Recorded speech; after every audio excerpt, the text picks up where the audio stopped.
حضرت عبداللہ بن عمرو بن العاص رضی اللہ تعالیٰ عنہ نقل کرتے ہیں کہ حجۃ الوداع میں رسول اللہ صلی اللہ علیہ وسلم لوگوں کے مسائل دریافت کرنے کی وجہ سے منا میں ٹھہر گئے تو ایک شخص آیا اور اس نے کہا کہ میں نے بے خبری میں ذبح کرنے سے پہلے سر منڈا لیا۔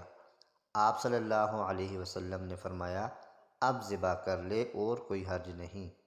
پھر دوسرا آدمی آیا، اس نے کہا کہ میں نے بے خبری میں رمی کرنے سے پہلے قربانی کر لی۔ آپ صلی اللہ علیہ وسلم نے فرمایا اب رمی کر لو اور پہلے کر دینے سے کوئی حرج نہیں۔